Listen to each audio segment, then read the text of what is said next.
Alors, autant il y a les déclarations fiscales, autant il y a les déclarations sociales. L'employeur doit, après prélèvement de la CNSS et de la CNAMGS, effectuer les déclarations auprès des institutions compétentes.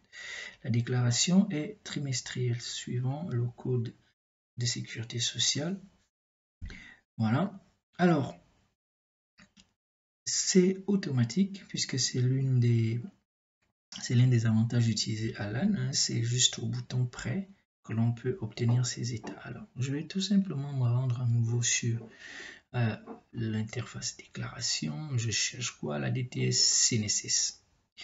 Voici la plateforme de déclaration CNSS. Donc, j'ai ici le formulaire fourni par l'institution compétente elle-même. Alors, ici, je vais devoir entrer un certain nombre d'informations. J'ai une bande rouge qui m'indique que l'effectif est incomplet. Effectivement, si je regarde, il n'y a aucun nom ici. Et je viens donc dans effectif. Je vais constater que j'ai bien deux personnes qui ont un code CNSS, qui ont donc un numéro de sécurité sociale. Donc ces deux personnes doivent figurer dans ma liste. Sinon, la mention effectif incomplet sera toujours affichée. Donc, je me rends à nouveau dans déclaration, DTS CNSS et je vais rentrer les noms. Donc le premier nom, je vais mettre en bas, voilà. Et ici, renseigner le rang, donc je vais mettre le numéro 1. Ensuite, je mettrai le second. Et voilà, j'ai tranquillement ma déclaration. Vous pouvez constater ici rémunération, donc l'ensemble des rémunérations sur lesquelles sont basés le prélèvement et le montant de cotisation dû à la CNSS avec ici le mois 1 et le mois 2. Voilà, comme vous pouvez le constater. Alors, quelle est la suite donc? La suite, c'est tout simplement d'extraire le fichier parce que nous voudrons par exemple faire la déclaration en ligne. Donc, il faut extraire cette feuille-là, cette feuille Excel. Mais avant, je voudrais montrer quelques contrôles. Alors, par exemple, je ne peux pas mettre un même livre deux fois. Par exemple, si je mets à Comamba, alors automatiquement, il se met en couleur pour me signaler qu'il y a un doublon. Ça, c'est d'une part.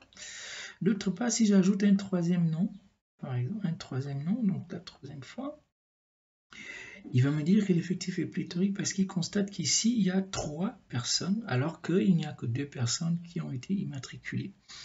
Donc, il faut que je l'efface, que je remette bien en verlou et que je puisse tranquillement faire ma déclaration. Ici, comme il n'y a qu'une seule année et un seul trimestre, je n'ai pas besoin de faire un choix, c'est déjà automatisé. Donc, je vais juste extraire mon fichier pour pouvoir faire la déclaration en ligne. Donc, je vais extraire le fichier à partir de ce bouton. Le fichier va automatiquement se loger. Il y avait déjà un fichier dans le dossier déclaration CNSS qui est là. Alors, je viens, voilà, il est là, donc 13 septembre 2021 à 7h56, donc ce que je viens de faire. Je vais maintenant l'ouvrir, tout simplement, pour pouvoir le modifier. Oui, voilà, il est là. Je peux alors je vais l'enregistrer à nouveau. Voilà, je vais d'abord venir en mode écran normal. Ensuite, je vais venir dans CNSS, je vais le supprimer. Voilà. Ok, je vais recommencer la procédure, extraire. Ok, c'est fait. Donc, si je viens dans mon dossier CNSS, donc CNSS, voilà, je vais l'ouvrir. 7h57, 7h57, je l'ouvre. Je peux déjà le renommer DTS 1T 2021. Je l'ouvre. Oui. OK. Et comme je n'ai pas besoin de tout ça, eh bien, je vais simplement supprimer. Voilà, je vais ajuster. Regardez.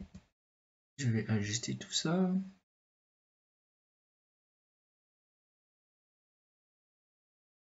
Ok, j'en ai pas besoin pour faire ma déclaration en ligne. Donc je supprime tout ça. Ensuite, je vais d'abord enlever la protection. Le mot de passe c'est CNSS. Voilà, j'ai ma feuille libre. Ensuite, je vais libérer les volets. Voilà, et je vais venir ajuster ici tranquillement mes lignes. Je les supprime. Voilà, je peux aussi enlever ça, j'en ai pas besoin. C'est fait, donc à partir de ce moment, je vais enregistrer mon fichier. Et si je viens, là, DTS premier trimestre 2021, il ne reste plus qu'à aller sur la plateforme de déclaration en ligne de la CNSS pour importer ce document et effectuer ma déclaration en ligne. C'est le même procédé hein, pour la CNAMJS. Donc si je viens là à la DTS CNAMJS, c'est pareil, effectif incomplet. Il faut que j'ai la personne pour qui nous avons fait l'enregistrement auprès de l'institution. Donc je l'enregistre, c'est très bien. Ensuite, j'obtiens ici les montants déclarés et les montants prélevés. Voilà, si je refais la même procédure, je vais venir donc ici, extraire la feuille. Je viens dans le dossier de la CNAMJS. Voilà, CNAMJS c'est là. Voici, DTS 8h59. Bon, il lui met 8h59. Ah non, c'est pas le bon dossier. Alors, c'est pas le bon dossier. C'est d'ailleurs ce qui a été fait le 4 septembre. Où est-ce qu'il allait se loger? Je suppose dans la CNSS. Hein. Voilà, il est là. Normalement, il devrait être logé dans le dossier CNAMJS. Donc, c'est la même chose. Voilà, je vais l'ouvrir, je vais faire les modifications. Et je vais faire la déclaration en ligne ou l'imprimer en PDF selon la méthode que j'ai choisie. Donc voilà pour ce qui est de la déclaration, des déclarations fiscales et sociales. Nous allons poursuivre avec d'autres tutos pour explorer d'autres fonctionnalités d'Alan. Je vous remercie pour votre visionnage.